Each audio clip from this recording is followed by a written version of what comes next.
Então, nós vamos falar sobre as tendências pedagógicas. A nossa tendência pedagógica é a pedagogia liberal e tradicional, da disciplina Fundamentos Epistemológicos da Educação. Os professores são a Josse e o Volmir. E aí os alunos, a Miriam, eu, Renata e a Rosaura Borges. O nosso assunto é pedagogia liberal tradicional. Nós vamos falar sobre o papel da escola, os conteúdos de ensino, os métodos, os relacionamentos professor e aluno, os pressupostos de aprendizagem e manifestações na prática escolar. O papel da escola. A atuação da escola consiste na preparação intelectual e moral dos alunos para assumir sua posição na sociedade. O caminho cultural em direção ao saber é o mesmo para todos os alunos, desde que se esforcem. Os menos capazes devem lutar para superar suas dificuldades e conquistar seu lugar junto aos mais capazes.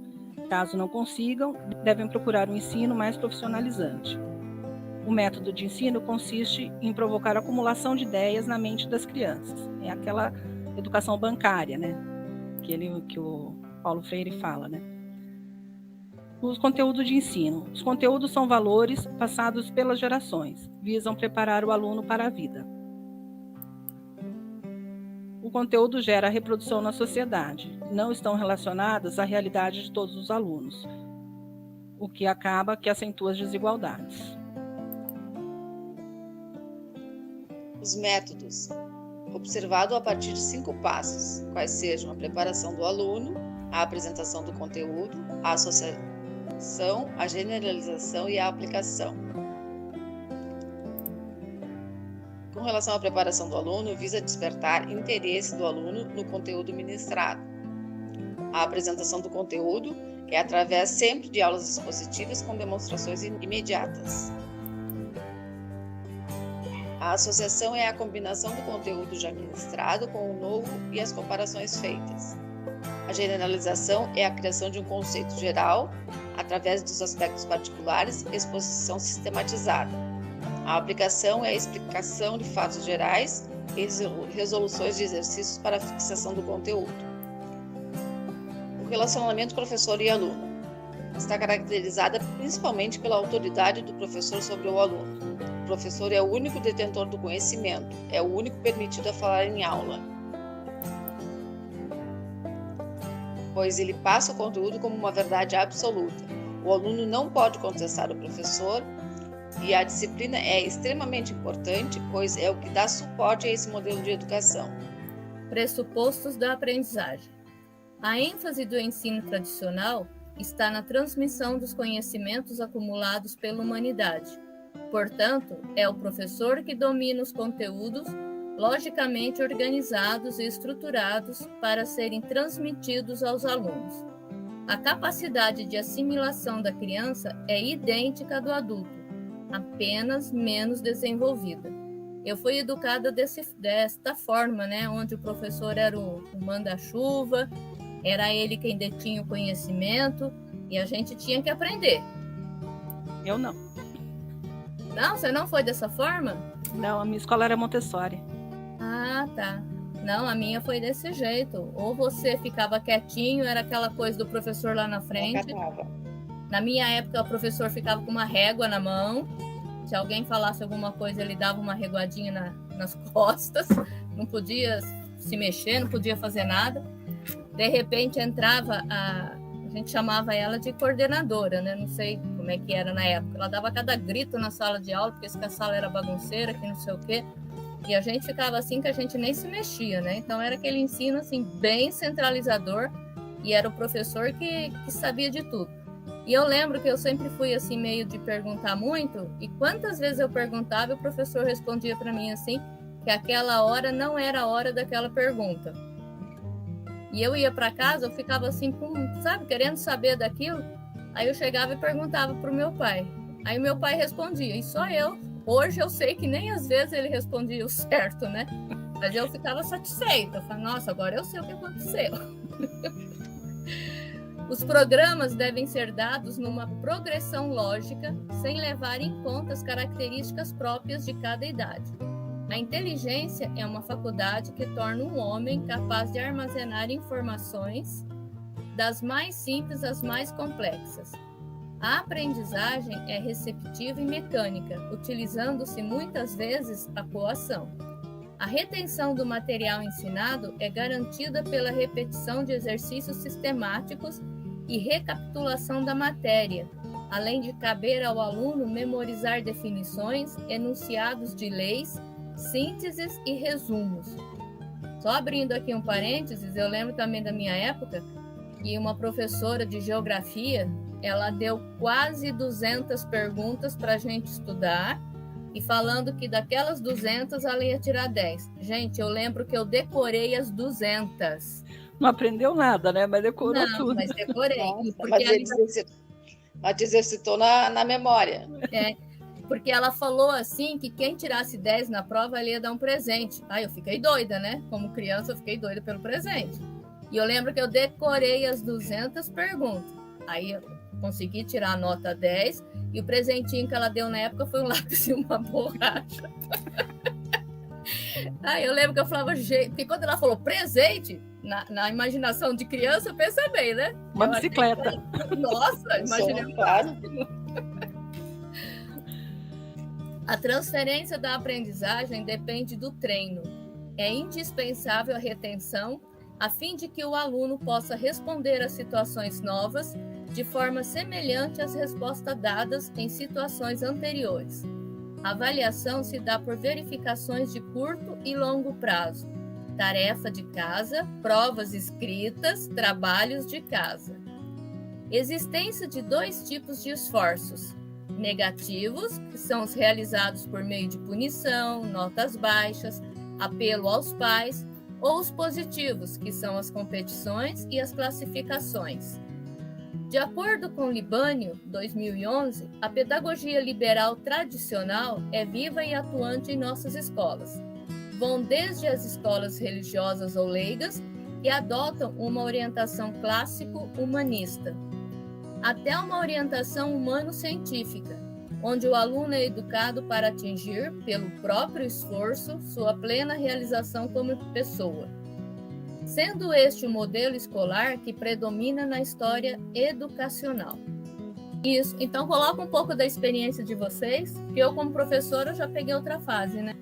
Então, eu quando era criança estudei numa escola que o método era Montessori, e o Montessori trabalha muito a criatividade, é muito parecido com Piaget, né, nessa primeira parte da infância. Então tem liberdade e não tem essa posição tão assim de que só o professor manda e tudo mais. Os alunos têm mais liberdade em sala de aula. Quando a gente acabava alguma coisa rápida, alguma lição rápida, tinha jogos na sala para a gente fazer, tinha uma caixa com outras lições para o aluno que acabava antes não ficar perturbando os que não tinham acabado ainda, né? Então a gente ficava para a gente era meio brincadeira, a gente tinha outras tarefas para fazer. Bem bom, mais próximo do que a gente deseja, né? Mas ainda tem, a avaliação continua funcionando da mesma forma, continua tendo prova, conceito, e bom comportamento é sempre privilegiado, né? E Rosaura? Eu já tive mais próximo da Miriam, assim, que o professor tinha o saber e nós tínhamos que ter como verdades absolutas o que ele passava para a gente, né? Com poucos questionamentos e somente no momento que ele autorizava a questionar também. E parece que era tão normal naquela época, né?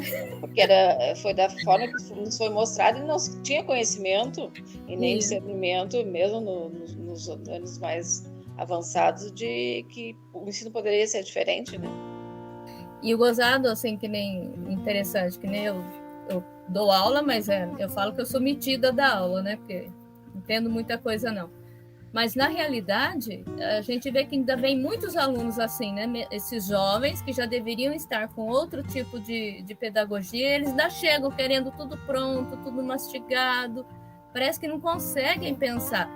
Quer dizer, além do processo ter mudado, ainda tem escolas e tem professores que ainda continuam nesse sistema antigo, não tem? Com certeza. Com certeza que tem. E não tem ninguém que fiscaliza, sei lá, alguém que vá ver até onde que está isso, se isso está certo, está errado?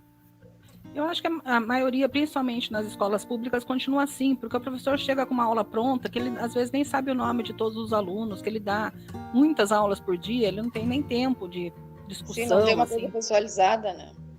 Eu acho que nas escolas onde tem mas é mais pessoal o ensino, eles conseguem aí dar mais espaço para o aluno. Há um conveniente maior, até porque no Brasil a gente sabe que a educação tem um custo para o profissional baixíssimo, assim, que os professores são mal remunerados. Então, isso tudo reflete no empenho deles também, né? Não fazem questão, então, de repente, mudar. É, o que não deveria, né? Não estou dizendo que isso é regra, né? Mas isso, eu sei. De uma forma geral, né? A minha escola era particular e era de freira, então também tinha... Nossa! Tinha ensino religioso também. Isso é muito bacana. Eu gosto do ensino religioso na escola, mas aquele religioso, porque a gente tem que respeitar todas as religiões, né? Seria um religioso mais amplo, né? O tal da espiritualidade, realmente. Eu não sei. Agora, também nem sei como é que anda isso, se parou, se não parou, como é que tá. Eu acho que só a escola que é católica tem ensino, ou a escola, por exemplo, que é adventista também tem o ensino deles, né? Mas eu acho que não é. Senão, fora isso, não.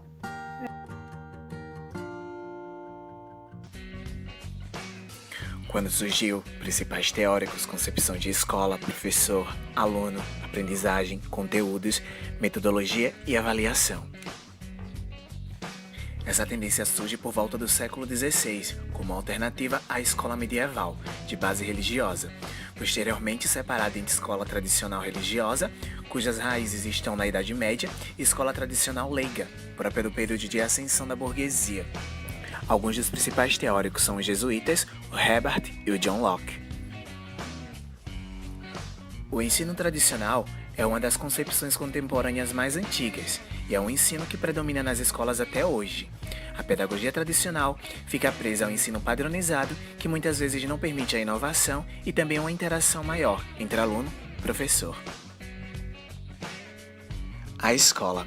O papel da escola é o de promover uma formação puramente moral e intelectual, lapidando o aluno para a convivência social, tendo como pressuposto a conservação da sociedade no seu estado atual. A escola terá como foco apenas a cultura, sendo os problemas sociais resguardados apenas à própria sociedade. O professor. O professor é o centro, é o guia do processo educativo e exerce uma espécie de poder, uma autoridade, dono da primeira e última palavra. O aluno.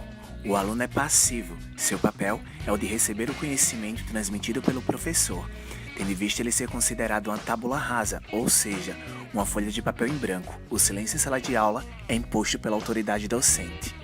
Aprendizagem. Os pressupostos da aprendizagem são fundamentados na receptividade dos conteúdos e na mecanização de sua recepção. A aprendizagem se dá por meio da resolução de exercícios e da repetição de conceitos e recapitulação do saber adquirido, sempre que necessário for revivá-lo na mente. Os conteúdos de ensino são aqueles que foram ao longo do tempo acumulados e, nesse momento, são passados como verdades absolutas, sem chance de questionamento ou levantamento de dúvidas em relação à sua veracidade. Nessa concepção não está presente a consideração sobre os conhecimentos prévios do aluno, apenas o que está no currículo é transmitido sem interferências ou perdas de tempo. Método. A metodologia de ensino é a exposição verbal por parte do professor e a preparação do aluno. O foco principal é na resolução de exercícios e na memorização de fórmulas e conceitos. Desta forma, o professor inicialmente realiza a preparação do aluno, em seguida formula a apresentação do conteúdo, correlacionando com outros assuntos e, por último, faz a generalização e aplicação de exercícios. Avaliação. A avaliação também é mecânica e ocorre por meio da resolução de tarefas enviadas para casa, provas arguitivas, escritas e oral.